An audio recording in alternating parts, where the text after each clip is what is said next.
Let's talk about birth control. Every season is birth control season. Here's what I need you to know. You are a girly who's, I can't take a pill every day. Babe, me either. Couldn't be me. Couldn't be me. We have long-acting reversible methods, and you're who we want to take those. Me. I have a long-acting reversible birth control method. I cannot possibly take a pill within the same time frame each day. It's just not gonna happen. I'm gonna miss the pill. I'm gonna do it AM instead of PM. It's not gonna work for me. Set it and forget it method.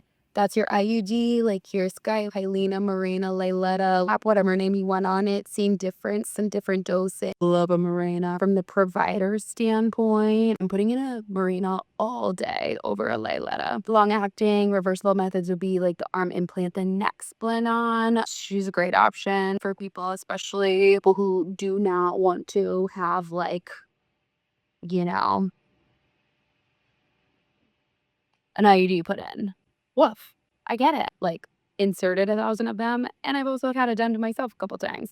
It's not fun. It's just, it's not fun. Any of my patients who have any kind of like a trauma history, goodbye and good night. It's not happening. I mean, it is and it does, but not without significant amounts of bravery and effort from my patients, not without pre-medication. Like, duh.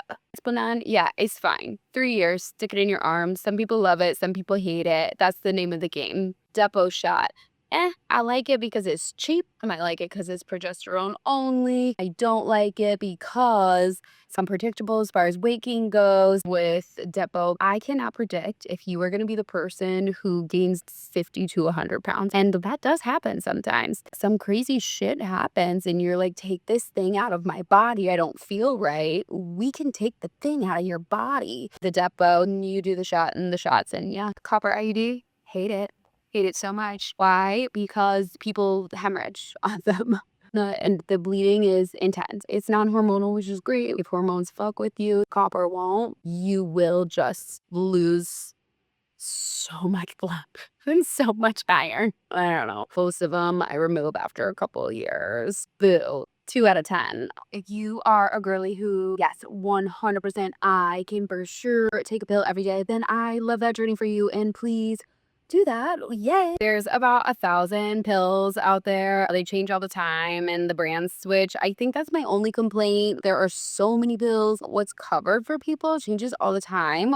You are switching technically from brand to brand. It's completely the same. There's absolutely no difference. I love that people keep saying that, but you can't say that. What people believe to be true is going to be true, right? So if you're really freaked out about it, guess what? Whatever happens to you that's different that month, you're gonna blame it on the different pill. That's not a gaslighty thing. It's actually neuroscience. Not saying that the things aren't happening. I'm just saying that that's what you're noticing more. When you buy a red car, that's all you see driving is that certain kind of red car. You're like, oh my God, everybody has this now. No. You're noticing it more now because you created that pathway and now you're noticing it. And it's really the same thing when it comes to stuff like that. So people are just impossibly set up for failure because, first of all, sometimes 100%, even if you have the best mindset on the planet, this is going to go great. Everything is going to be totally fine because it's going to be exactly chemically the same. As they said, you can still absolutely have everything change and feel like shit. And don't worry, some old man in a white coat will definitely tell you that you're crazy. Anywho, I don't know, female condom, it's a lot of work. What else? I'm not really very old school when it comes to the diaphragms and the things. I mean, they're valid helpers. I'm going to stick to a pill or long-acting reversible method or the Depot for the most part. Obviously, you talk about barrier methods, new partners, or if you have multiple partners, or if you don't want to have detailed conversations about people's sexual history, their testing status. You're there for a good time, not a long time, and you don't need all the details. That's fine. Just use the barrier. Well, I was gonna say use the latex, but honestly, use non-latex because first of all, just it's like it's rude. You don't wanna ask somebody about their sexual history. I guarantee you, you're not asking them if they have a latex allergy. So just get non-latex, okay? Even for the people who don't have a latex allergy, most people do have a sensitivity, and it can make it really fucking burn after intercourse, and fuck that shit, okay?